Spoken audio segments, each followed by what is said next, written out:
Coucou, me voilà avec vous ici pour ma nouvelle vidéo.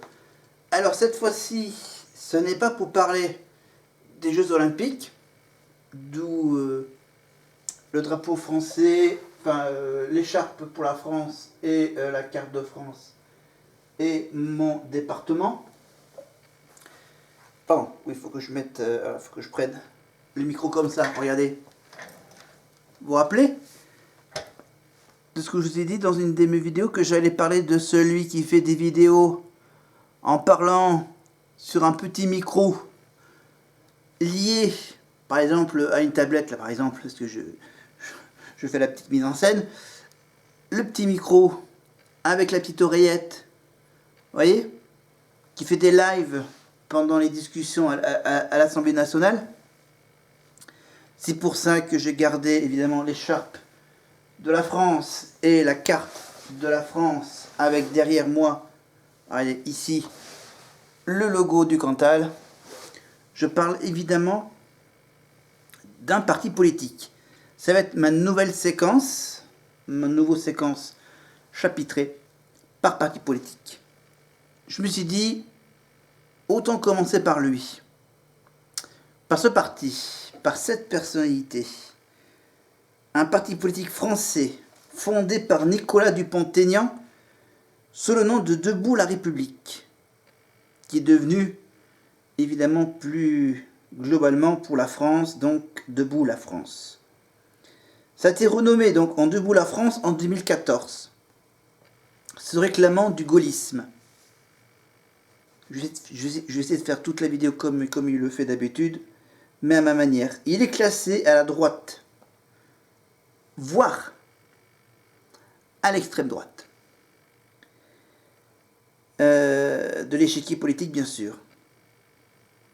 Entre 1999 et 2008, avant de devenir un parti, Debout la République est un courant du RPR, puis de l'UMP. Son président fondateur, Nicolas Dupont-Aignan, se présente notamment son succès au congrès de l'UMP de 2004. Ça fait un peu la bio aussi de Nicolas Dupont-Aignan. Son président se présente ensuite aux élections présidentielles de 2012 et de 2017, comme pour Jean-Luc Mélenchon. Où malheureusement, lui, Nicolas Dupont-Aignan, Nicolas Dupont-Aignan. Donc c'est le NDE, non NDA, pardon. Nicolas Dupont-Aignan, c'est NDA. Alors, au second tour du scrutin, il a recueilli respectivement 1,8 et 4,7 des suffrages exprimés. Au second tour du scrutin de 2017, Debout la France soutient Marine Le Pen, bizarrement. Une association qui prend fin après la défaite de celle-ci. À partir de 2019, Debout la France connaît une crise politique et financière d'ampleur. Quelques 80 responsables du parti et de nombreux adhérents font défection, dénonçant son isolement croissant et en rejoignant pour la part le Rassemblement national.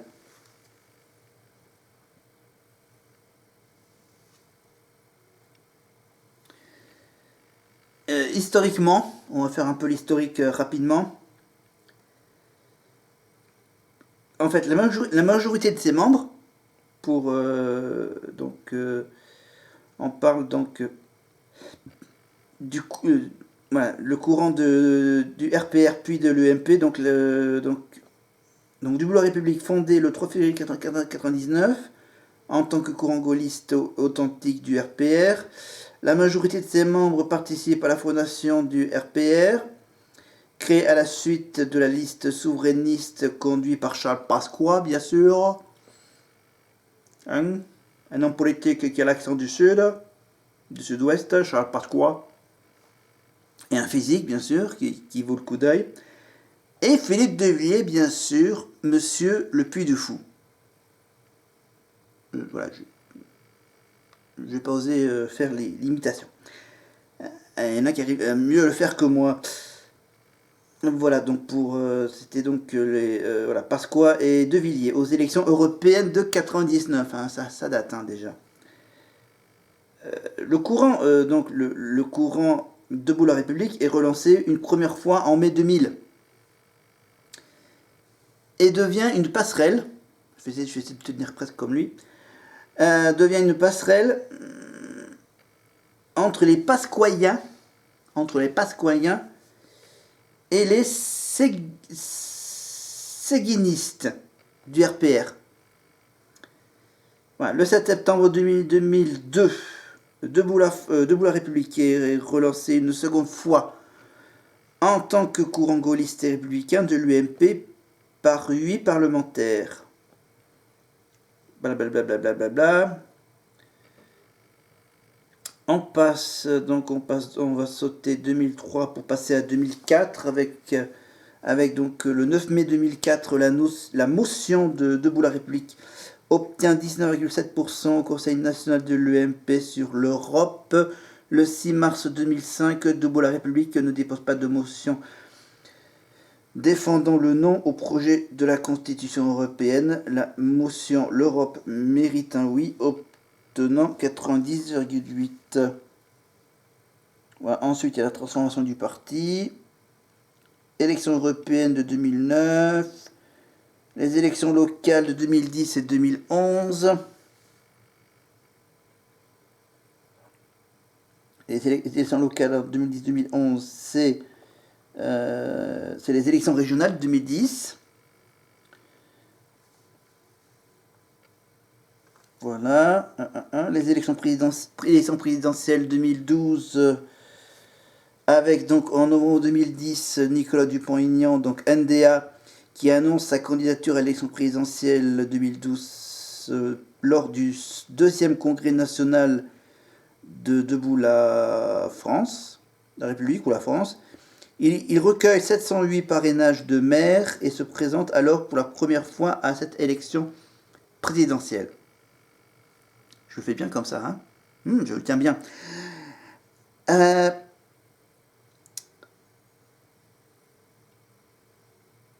Blablabla. Nicolas Dupont-Aignan est candidat à cette élection au nom de Debout la République. Il totalise 643 600, je dis bien 643 000. C'est un peu le juste voix. Le bon nombre de voix, donc 643 907 voix au premier tour, soit 1,79%. Même pas 2%. 1,79%. De suffrages exprimés, il arrive 7ème. Ah, il est pas mal, hein. Pas mal, hein. Un petit 7ème place. 7ème place sur... Ah oui, 7ème sur 10. Bah, du classement. Enfin, il est dans le 3e quart du classement. C'est... Bon. Malgré tout, voilà... Malgré tout, il devance chaque Monsieur Cheminade, Nathalie Arthaud et Philippe Poutou. Voilà, donc Cheminade, si je ne me trompe pas, c'est un parti un peu républicain, un peu spécial. Nathalie Arthaud pour la lutte ouvrière et Philippe Poutou pour le parti de Besancenot, voilà, NPA. Nouveau parti, non... NPA, nouveau parti anticapitaliste. Voilà. Et donc, patati patata. En 2012, législative. Européenne 2014. Ensuite, ça doit être les départements. Non, c'est encore les régionales en 2015. Ok. Élections régionales en 2015. Ensuite, donc... en 2017, il y a l'alliance, le relatif succès et l'alliance avec Marine Le Pen. Putain, je l'enfonce un peu trop. Ah, voilà, pardon. Donc, l'élection présidentielle 2017, 28 février 2017, éliminé au premier tour, Nicolas Dupont-Aignan. annonce, je dis bien annonce, son soutien à la candidature de Marine Le Pen en vue du second tour, ce qui prouve notamment le départ du parti de 3 des 4 vice-présidents de son parti, ainsi que le responsable du projet et le délégué national aux élections et le premier adjoint de Dupont-Aignan. Voilà, donc l'union Marine et Nicolas Dupont-Aignan avait été facilitée par l'entremise de l'ancien conseiller de Nicolas Sarkozy, du maire de Béziers Robert Ménard et du beau-frère de Marine Le Pen et ancien de Debout la France. Après ta législative, les législatives 2017, européennes 2019, crise interne de 2019-2020, les scrutins de 2022, en décembre 2021, le directeur de la communication et la conseillère du président de Debout la France démissionnant. En janvier 2002, le porte-parole de Debout la France démissionne également, se plaignant de la campagne électorale de Nicolas Dupont-Aignan, qu'il juge trop centré sur l'opposition au vaccin. C'est bien sûr en rapport avec le Covid-19, pardon. D'après l'opinion suivant la concentration de une lassitude du sujet Covid s'est fait ressentir. Nicolas Dupont-Aignan obtient durant la campagne du soutien de Florent Philippot, président des Patriotes, et de Charles, président de Génération Frexit. Les 3 formations politiques forment une coalition aux élections législatives qui suivent. Et le patati patata.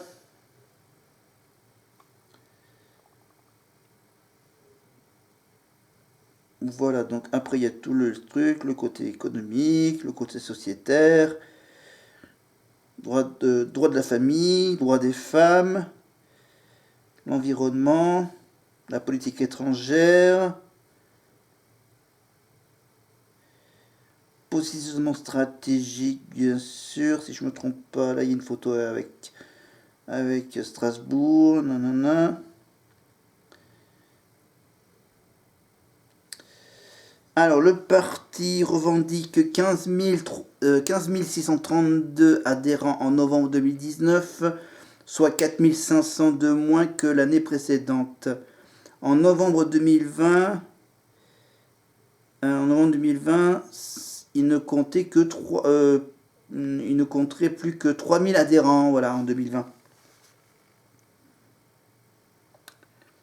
Le groupement des jeunes pour Debout la France, ça s'appelle Debout les jeunes. Voilà, c'est pas compliqué.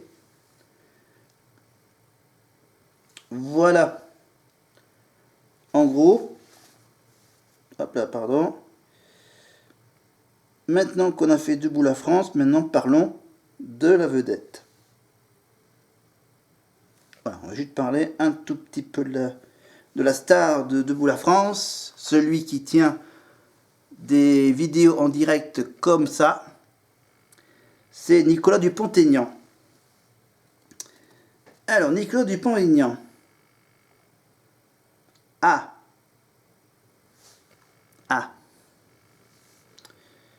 Bon, apparemment, il a fêté son anniversaire il y a quelques jours de cela, c'était le 7 mars dernier. Voilà, et il est né en 61, pour tout vous dire. En plus, il est même pas né... Enfin, si, il est dans l'Hexagone, mais pas... Non, il est tout simplement parisien, voilà. Bah, j'avoue, il est parisien, il est dans le 15e arrondissement de Paris. Voilà. Donc, alors, c'est juste... Voilà, donc ces différentes fonctions. Voyons voir. Président de Debout la France, donc depuis le 22 novembre 2008, donc ça fait 14 ans, 3 mois et 26 jours. Député français en fonction depuis le 12 juillet 97, donc ça fait 25 ans, 9 mois et 8 jours.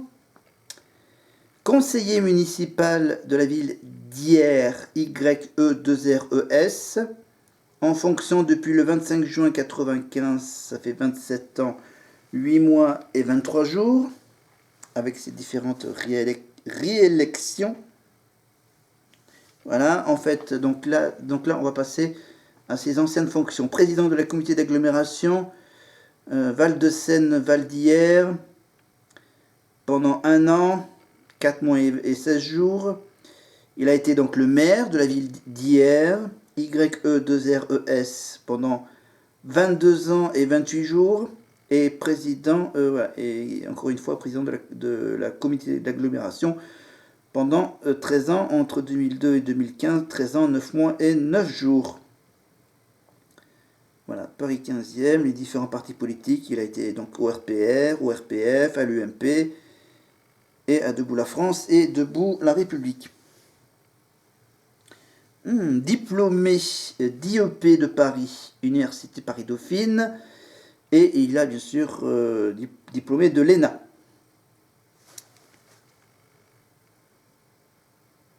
Bon, on ne va pas rentrer dans le détail, vous verrez ça sur Wikipédia. Voilà, j'ai fait le principal, toute l'histoire de ce parti politique et un peu rapidement un point sur Nicolas. Alors j'arrête de jouer un peu ce rôle-là pour parler évidemment à vous, parce que donc je vous rappelle que donc je vais continuer à parler des partis politiques. Attends, j'ai carrément oublié que j'avais mis une enveloppe, hop, ma petite enveloppe cachetée, que je vais donc l'ouvrir évidemment, parce que j'avais prévu la mise en scène avec la petite carte, la carte de Debout la France, dans cette enveloppe. Voilà, je peux déjà vous dire que j'ai déjà, la deuxième enveloppe qui est là. Voilà, la deuxième enveloppe pour un deuxième parti politique. Voilà, la preuve avec le petit magnète 2. Et là, je vais mettre évidemment cette enveloppe sur le tableau. Je vais peut-être laisser, je mets le 1 de côté, je mets le 2 là. Pour une prochaine vidéo, ça sera un nouveau parti politique qui vous sera présenté par moi, toujours moi. Sauf que là, j'aurais pas une petite mise en scène sympathique. Enfin bref, voilà. Voilà, je prépare des petites enveloppes, je les décore à ma façon, avec un petit sticker marron par exemple. J'ai aussi les autres enveloppes, mais voilà, je vous le montrerai une prochaine fois. Voilà, des enveloppes avec à chaque fois un sticker, et à l'intérieur de ces enveloppes, une petite carte, un petit carton, avec le nom du parti politique que je parlerai. Alors, bon, c'est vrai que pour le lundi, j'ai pas eu le temps, à cause de ce long débat, de cette longue discussion sur les motions de censure. Là, j'en ai enregistré une. Là, je suis donc le lundi soir pour enregistrer celui-là. Pour cette semaine, je vais essayer d'aller au coiffeur pour me couper un peu les cheveux. C'est le printemps, donc c'est le moment de se couper les cheveux. Après l'hiver, rigoureux, un peu spécial. Mais bon, voilà. Prochaine vidéo, normalement, demain mercredi, deuxième parti politique. Et on reste toujours à droite. Enfin, à ma droite. On reste toujours à droite. Pour la France. Donc on était avec Debout la France. Demain, on sera encore avec une partie de droite. Et on verra après, les jours qui viennent, la troisième, la quatrième, la cinquième, toujours avec ces magnifiques petites enveloppes. Pour ces vidéos très politiques, très thématiques, pour ce fin de mois de mars, pour finir le mois de mars et pour commencer le mois d'avril. Après, on fera un petit break pour fêter Pâques en famille, chasser les œufs, en chocolat bien sûr, pas les vrais, et manger bien sûr des magnifiques lapins en chocolat, ou des œufs en chocolat bien sûr, ceux qui font les chasseurs. Voilà, donc Pâques. Après Pâques, on continuera évidemment toujours avec la politique et autres infos. Voilà. Après, on va parler de la retraite. Après, on doit parler de plein de trucs. Maintenant, on parle politique jusqu'à ce que le retrait de la réforme de la retraite soit fait. Après, on fera évidemment, je rappelle qu'on fait une pause au mois d'avril. On fera aussi peut-être une pause au mois de mai. Voilà, j'essaierai de faire des petites pauses de temps en temps. Voilà, après, donc le mois de mai, qu'est-ce que j'ai prévu le mois de mai déjà? Politique. Ah oui, j'avais parlé le mois de mai avec le Festival de Cannes, donc avec les répliques de films, un petit quiz cinématographique. Et le mois de juin, on fera la révision, voilà, on reviendra sur les bonnes vieilles années du certificat, le fameux certificat à l'époque. Vous voyez, les petits cahiers d'antan avec, donc on parlera évidemment, je pense qu'on parlera surtout de ces deux petites matières là, l'histoire et la géographie, qu'on apprenait à l'époque. Et oui, la géographie, qu'est-ce qu'on a en géographie? Parce que là, il y a un petit sommaire. Alors, le sommaire.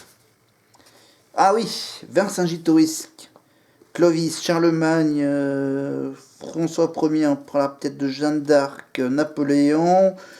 Et on finira avec De Gaulle, avec Charles de Gaulle, bien sûr. La géographie, avec donc les visages de la France et les singularités de la France, le climat, le découpage de la France, la position de la France, les frontières de la France. Voilà, un petit cahier de géographie, un petit cahier d'histoire. Et on verra si on a le temps de voir un peu. Donc pas de sciences nat. Alors l'arithmétique. Enfin, l'arithmétique, c'est les maths, donc en fait.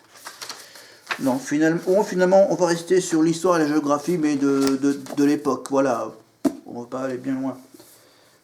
Après, on verra, après l'été, peut-être qu'après l'été, on viendra sur d'autres matières. Voilà. Voilà donc le programme pour les 3 prochains mois. Donc politique, cinéma et les études, l'éducation. Voilà, tout ça évidemment entrecoupé par le sport, les séries télé, les films, le travail, les loisirs, les courses, le ménage, dormir, manger, se laver et tout ce qui s'ensuit. Et je rappelle que pour l'été, ensuite on passera au mois de juillet avec le Tour de France, avec les fameuses étapes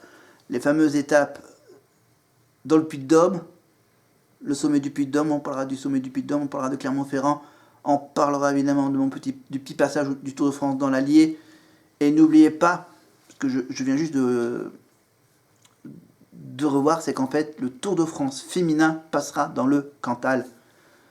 Enfin, plus précisément dans le nord-ouest Cantal, du côté de Mauriac. Mais ça, on aura le temps d'en parler, c'est après le Tour de France masculin, dernière semaine du mois de juillet, donc Tour de France féminin dans le Cantal, en direction de Pau. Voilà. Donc Tour de France et Tour de France féminin. Après, on fera la pause au mois d'août, début août, pour ensuite voyager donc dans le Tarn, Albi, Castres, etc. Mazamet, peut-être. Voilà, la petite semaine en famille, la petite semaine en solo. Après, je reviens pour le théâtre de rue d'Aurillac. Et après, c'est la rentrée en septembre. Voilà, à peu près le résumé global de ces 4-5 prochains mois. Voilà, allez, je vais m'arrêter là. Parce que faut dormir maintenant. Et on se retrouve demain pour un nouveau parti politique. Alors je vous dis bye bye, au revoir.